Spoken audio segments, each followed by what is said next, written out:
might want to bow. Yes, I bow to you as well. Hello, how are you? I'm good, thanks. Okay. Okay, this is going to be really bizarre, and I acknowledge that I probably won't be able to look anybody in the eye after asking this, but I was wondering if you could settle a long argument with my friends. So one of my friends from school did dorm crew, and he was cleaning out what he thought used to be one of your rooms, and he found a big ball of hair that he thinks was yours. Wait, okay, well,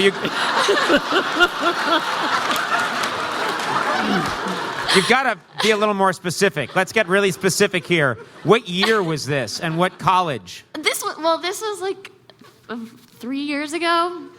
Because I don't hate to shatter any illusions you have about my age. No, but I graduated I don't know. from college in 1985. No, I know. This is what we told him. So this person thinks that I made a giant ball of hair. Yes! And spun it and then left it in the Hallworthy dorm at Harvard. This is what I'm saying. It doesn't make any sense. And then put it, and everyone was so horrified by it that from 1985 to 3 years ago, no one went near it. And then your friend found it and did a DNA test. His name is Jim. He doesn't make any sense. Oh, no, Jim! Yes! Yes! That's all I needed. No, I grew a giant ball of hair for Jim. And left it for him to find at the Hallworthy dorm. Just next time, say Jim. That's all you had to do. I've heard, one of the things that I'll tell you, and you've probably experienced this too, Andy, is what happens when you become a known person is you start hearing all these things back about yourself that are complete madness. I went to my one of my high school reunions, and people were coming up to me and saying things that were just completely untrue. And this one guy, about our past, and this one guy came up to me, and just so you know, I'll have like a glass of wine or 2 or 3 now, but I'm not a drinker, and I never drank at all when I was young or in college, ever. And this guy came up to me, and he said, "Hey, Conan, remember the time you and I broke into that liquor store late at night?" And I said, no. And he went, "Come on, we broke into the liquor store, and we grabbed all that booze, and then the cops showed up, and we ran through the back, and we ran up that hill, and you were like, 'I'm fucking getting out of here,' and you took the booze, and then later you drank all the booze, and I didn't get any of it. Ah, you asshole, you." And I said, that didn't really happen. He went, "Oh, okay, I get it. Big star now, didn't you?" I get it. Now, in his mind, that really happened. And I've never committed a crime in my life. I'm Richie Cunningham to the 10th power. And so I have had many things come back to me where I had a realtor once say, he's showing me like an apartment that I was going to rent, and he's like, "Hey, and just so you know, there are no hard feelings, I married your old girlfriend." And I said, "Oh, really?" And it's not like, I hate to disillusion anyone again, I haven't had that many girlfriends in my life. And I said, "Really? Was it blah, blah, blah, blah, blah?" And he went, "No, come on, Stacy, and he told me your full name. Never heard of this person before in my life. And he said, "Come on, I know that you two went out for 1.5 years. And he said, "But it's okay, I'm cool with it." And so that's just... So what happens is I've learned... That's what really drew him to her, too. I know, yeah. Is getting your sloppy seconds. Yeah, I know. And then he was like, "Conan, she has the ball of hair." Damn, you've got me. But the truth is that you've had this too, like people just come up and they say, and 95% of what I hear is madness. Really just madness, like, "Hey, a friend of mine saw you kick a guy to death in Hong Kong." And I've learned to just, instead of fighting them, I just go like, "Yeah, well, that dick had it coming." Go with it. Go with it. So yes, say hi to Jim and sell that hairball on eBay. Yes. Okay, thanks. Conan, last year you were at the International Science and Engineering Fair in Reno. And this year, it's next week, it's in San Jose, and Google is the premier sponsor. Mm-hmm. If we promise you some swag, will you come again? Well, I would love to come. I had a blast last year. And we shot a remote for the Tonight Show where I went and I talked to all the kids, and I absolutely loved it. The tour is going to prohibit us from doing it just because I am hitting it. I was in Reno last night. We're here today. We're in, I don't even know where, am I in Sacramento? Sacramento tomorrow. Sacramento tomorrow.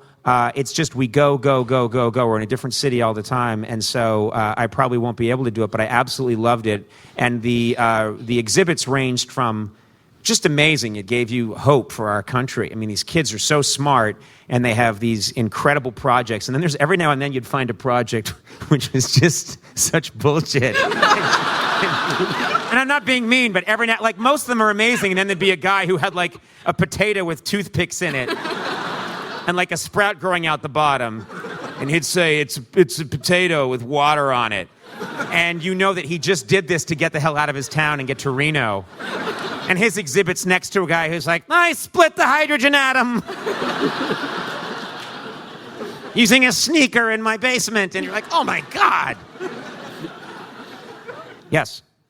Andy, Conan, great to have you guys here. I just want to say, Andy, your shoes are awesome, by the way. Oh, thank you. Kind of phenomenal. I designed them myself.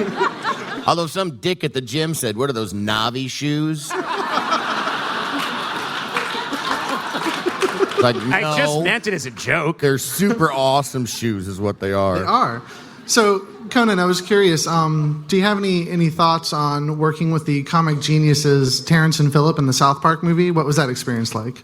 It's so funny because I found out later on that I was in the South Park movie. I remember exactly, this is just what my life is like. My girlfriend at the time, Stacy or whatever. Okay, I hit that, But, such an ass.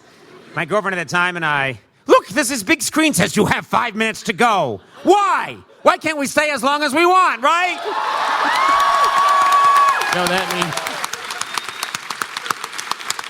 When you have some then break... we'll be taken to the vaporization chamber. 5 more head minutes. on to the next level. That is all that's acceptable. So you didn't know you were in the movie? Did Trey? No, what happened is I remembered exactly what happened, which is I had one of my rare vacations, which I never get, and I went up to Maine with my girlfriend at the time, and it's this beautiful place that's on a lake, and you go and you get breakfast in the morning and coffee, and someone had and they like put down a USA Today next to you, and I'm sitting there drinking this coffee, and I open up the USA Today, and it's a review of the South Park movie, and it's saying it's really funny and everything, and then it has this box, which is the list of like who plays who, and it has all the different names of people, and then it says Conan O'Brien is played by, and my jaw just dropped, and I said, there's this movie opening, and I'm in it, and they got fortunately it was really funny. Actually, we're both in it, and it's just this funny thing where they come on the show to talk to us, and then I end up committing suicide. But it was really, which happens a lot when I'm animated, but it was really funny, and I loved it. And I got to know those guys later on, and they said, "We're really sorry about your voice in that movie." And I said, "What?" And they said, the guy who played Data, I guess, on that Star Trek. What's his name? Yeah. Whoever What's that his guy name? is. I can't remember. He convinced them I do the most amazing Conan O'Brien. And they're like, cool, okay, great. And that's why one of the reasons they worked me in is because he convinced them that he did a drop-dead perfect Conan O'Brien. And then he got into the booth and he was like, no, next question. And Matt and Trey were like, what the fuck is that? But it was too late, so... Well, I like that they were like, well, there's nothing that can be done about it. Yeah, I know. But once you know Matt and Trey, you know that's problem. They were like, whatever, good enough. So, but yeah, I love those guys. Actually, Team America is one of my favorite movies of all time. It just makes me... Relentlessly, I just cry. I'm laughing so hard when I see that Best fight movie. scenes, best sex scenes. Yes. Yes. I was hoping both of you could tell us the weirdest thing that's happened to you on the live tour. There's been a lot of weird stuff. No, I can't, I stay in my room a lot. I think maybe for me the weirdest thing is just before I go out and did a show in San Francisco, someone leaned over and said, hey, Neil Young's in the audience. And I play guitar in this show. And so I don't get nervous a lot. I've been doing this a long time, but I suddenly realized that I'm going to be playing rock guitar in front of Neil Young. And I was horrified. And then there's a part of the show where I take a guitar solo, and just before I take it, I see, like, it just was one of those accidents, but just I see, like, a shaft of light hitting Neil Young's face. You know, looking up at me, and I don't know what the equivalent is, you know, writing code in front of Bill Gates or something. No way. See, I know what's going on. Hey, Conan, we're going to have to... no, you're not. You don't have to do anything. These people don't have to work today. You all have the day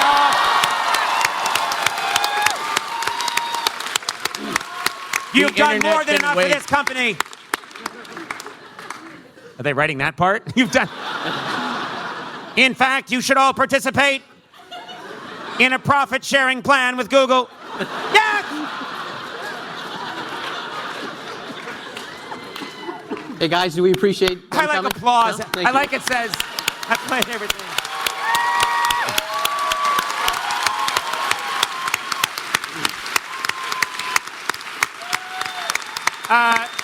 Hey, just a quick note.